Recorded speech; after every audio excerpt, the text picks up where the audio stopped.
Friends, welcome.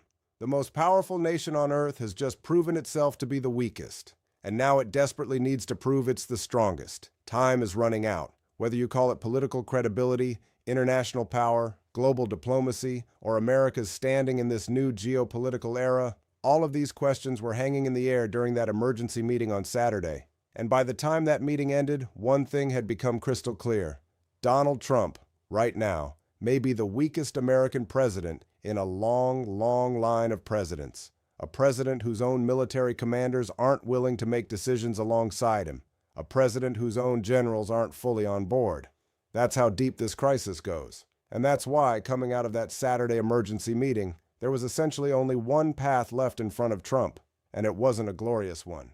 There was no road where he could wave the flag of diplomacy and tell the world, "Every president before me failed on Iran. I'm the one who finally won." He said that multiple times, but the reality has been the exact opposite.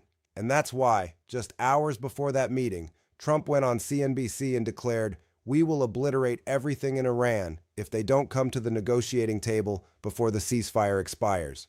But Iran didn't come. And the moment Iran made that clear, in one swift move, Trump announced an indefinite ceasefire and an indefinite economic blockade. He printed it on an official government order. 3 things were stated in that document. 1, an indefinite ceasefire, because Pakistan is urging it. 2, the economic blockade continues, because America wants control. Specifically, it wants to strip Iran of its grip on the Hormuz route and establish free navigation.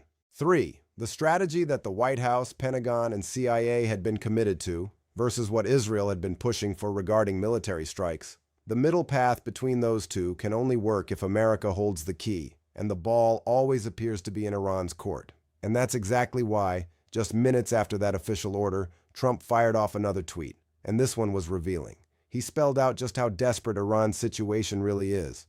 But the real question isn't what he said publicly. The real question is, what is the actual intent behind all of this? Because that last tweet, Trump laid it all out. He wrote that Iran is on the verge of economic collapse, that they desperately want Hormuz reopened, that they're suffering from a severe cash crisis, that they're losing $500 million every single day, that their own military and police are complaining they aren't getting paid. He essentially said, look at their SOS signal. They're begging for help. But here's where the real story begins, because Trump told the world what he wanted to tell them. But the Pentagon and CIA reports, the internal White House discussions, the areas of agreement and disagreement with Israel, all of that points to something much bigger unfolding during this indefinite ceasefire. And the world can call it a U-turn if it wants. The world can use this to paint Trump as weak if it wants. But let's be real.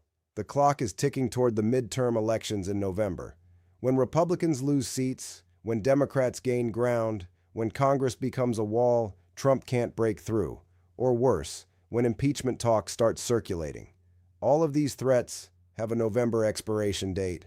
But Trump still has a year and a half left, and before the next presidential race even begins to take shape, he needs to make 3 massive decisions.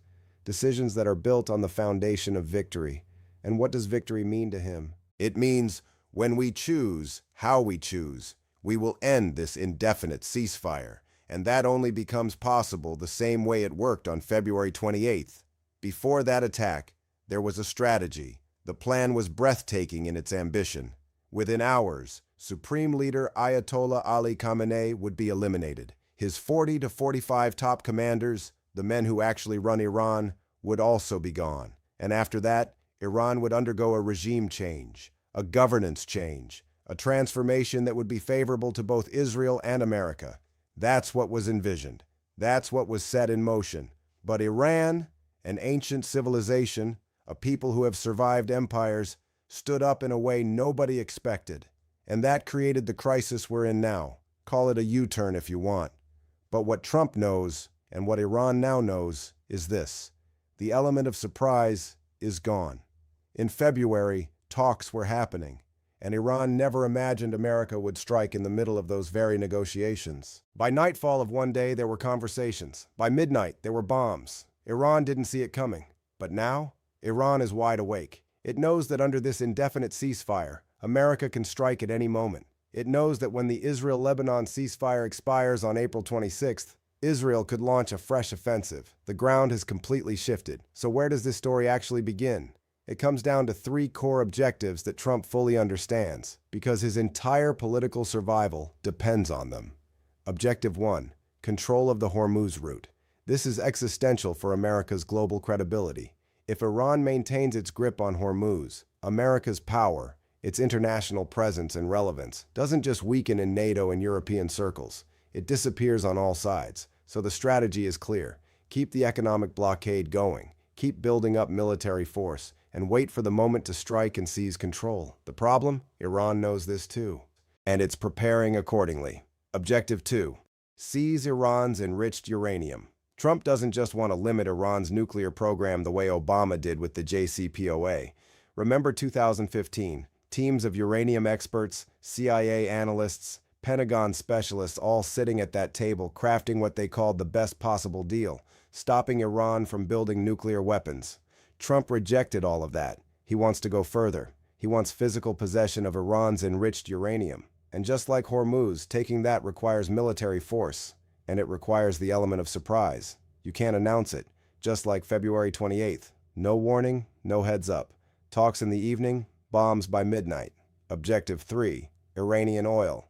Control Hormuz, seize the enriched uranium, and then take Iran's oil, and through it, control global energy. With that, you control the global economy. Every developed nation, every G7 member, every NATO country that thinks it can find an alternative path, you squeeze them through oil. And this isn't just about Iran. White House veterans, CIA, and Pentagon officials are now openly saying China's economy is a direct threat to America. And after this war, stopping China's economic rise will be nearly impossible. So you have to move in this direction. You have to keep Gulf nations dependent on America. You have to keep their oil flowing through the petrodollar system. You have to ensure Israel's legitimacy in West Asia is protected. And none of that, absolutely none of that, can be achieved through diplomacy alone. Trump knows this now, and the CIA report says it plainly. The way you're using diplomacy as a weapon, it isn't working. You flip positions hour by hour. You need to stop that. So why not a long ceasefire? Why not use that ceasefire as cover? Build up quietly, prepare methodically, and then in a matter of hours, take everything. Is that what's happening? Is this ceasefire paired with the economic blockade actually a weapon? One designed to slowly strangle Iran? Because if Iran is losing $500 million a day, if its military and police aren't getting paid, if it's screaming for emergency aid, then who comes to the rescue? America, on America's terms. But here's the counter question. Could the Gulf nations step in? Could China? Could Russia? Could the Asian countries dependent on the Hormuz route find another way? Could European nations quietly help Iran build a parallel economic lifeline, toll-based alternative routes, shadow trade? That's possible. And Iran is alert enough to think about it. But here's where the internal truth, the real truth, hits hardest. America doesn't even know who in Iran makes the final call. Who will put forward Iran's last proposal? Who has the authority to decide? The White House doesn't know. Because if messages are only coming through the IRGC channel, if Iran's Foreign Minister Araghchi says one thing, if President Pezeshkian says another, if Parliament Speaker Ghalibaf says something else, and none of it actually matters, then who is the real decision maker? And how do you target that person? How do you reach them? That's the strategy America now has to build. And it's the CIA report, ironically, that's saying, you need all the intelligence you can get. Figure out who holds the real power. So here we are. Trump charged forward alone, certain of victory, and he came back weakened. Now the question is about rebuilding his strength, restoring his credibility. That's why the calculus has changed. No more hard deadlines. Instead, strategic flexibility. The ability to make the move you want, when you want, while always keeping the key in your own pocket. That's how this ceasefire just got extended. And on the other side, Iran can escalate whenever it wants. Iran can reignite the Hormuz conflict whenever it feels cornered, because the economic blockade is squeezing it. America says it controls Hormuz. Iran says it controls Hormuz. So, does America actually hold the key? Because Iran understands this game completely. And every time Iran feels itself weakening, it will use the threat of war to extract economic concessions from the world, or at least try to tip the balance back in its favor. And this entire situation now hinges on one brutal question. Who moves first? Which means even the Israel-Lebanon ceasefire expiring on April 26th becomes part of this equation. What will Israel do after that? Nobody can answer that right now. And so the satellite images showing Iran's nuclear enrichment sites, the question of seizing those sites, the question of reactivating military forces, all of it is in play simultaneously. Look at both pictures for just a moment, and then ask yourself what the real questions are. There are only two roads in front of the world: diplomacy or attack. On the diplomacy road, America's biggest problem is, who do you negotiate with? Who do you put a proposal in front of? How do you keep the door open to preventing Iran from ever building a nuclear bomb, while Iran has already slammed that door shut by proving it cannot be defeated? And the world economy, the architecture of global diplomacy, both have made clear that America alone, with its military, cannot win against Iran. The strategic conditions simply don't favor it. That's when the new question emerged. Trump announced a ceasefire through Pakistan. But in doing all of this, Iran has also tried to frame this conflict in religious and civilizational terms. Iran's ambassador to Pakistan, Amiri Moghadam, wrote plainly on social media, "Everyone knows that a great civilization does not negotiate under threats and pressure. This is a fundamental Islamic and religious principle. I wish America could understand this." America didn't understand it. America walked right into the trap. It got tangled. It got stuck. And then there's Major General Abdullah Lashkari of Iran, who wrote something new. The IRGC has exhausted America and Israel, forcing them to demand a ceasefire, an indefinite one at that. These two messages point in the same direction. On one hand, religious hardline conservatism inside Iran is rising. It's already risen. And on the other hand, it's not politicians running Iran anymore. It's the Revolutionary Guards. The IRGC is governance now. And that's when the biggest question inside the White House became this: is protecting American interests through an indefinite ceasefire even enough anymore? Is rebuilding America's position through this ceasefire actually possible? The answer that came out of that White House meeting was yes, it's the first priority. Because internationally, America isn't just isolated. America's interests, carefully built over decades in different corners of the world, have crumbled. Will Gulf nations continue hosting American bases? Unclear. Will oil continue to be sold in petrodollars? Unclear. Who will dismantle the Iran-backed militia groups in Iraq? Nobody knows. China is actively helping Iran build more weapons. Who stops that? China's economy keeps growing. How does America compete? It got so bad that America had to evacuate its own embassy in Baghdad, the same Iraq it once occupied, telling its diplomats to leave before they get hit. The American base in northern Iraq, completely destroyed. And it didn't stop there.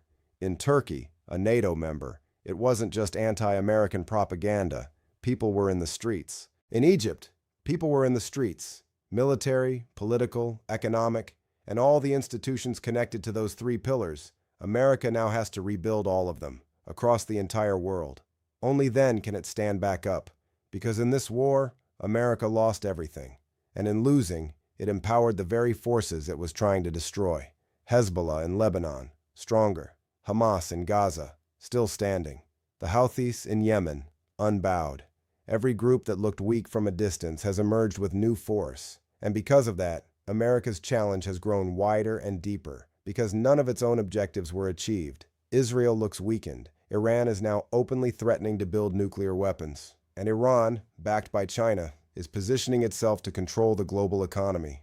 The road now leads into that indefinite ceasefire, where Trump either slowly, painfully accepts the reality on the ground and pulls America out of this war entirely, or he turns that key at the moment of his choosing and makes a massive move on Hormuz, on nuclear enrichment, on Iranian oil. But here's the brutal truth. February 28th will never come again. Iran is alert. Iran is awake. The Revolutionary Guards aren't just fighting, they're governing. And the new supreme leader, Ayatollah Mustafa Khamenei, is invisible to the world. Nobody has seen him. Nobody knows what he's thinking. Every order flows from around him, and nobody outside Iran can reach him. So what does the White House do? That question mark, for the first time, is stamped on the forehead of a president who made history by winning a second term, but who, in a long line of American presidents, is proving to be the weakest of all. And yet, he has a year and a half left to prove that he is, in fact, the strongest. Thank you so much for watching. If this kind of deep, fearless geopolitical analysis is what you're looking for, please subscribe to the Republic Daily channel. Hit the notification bell so you never miss a single update. We'll see you in the next one.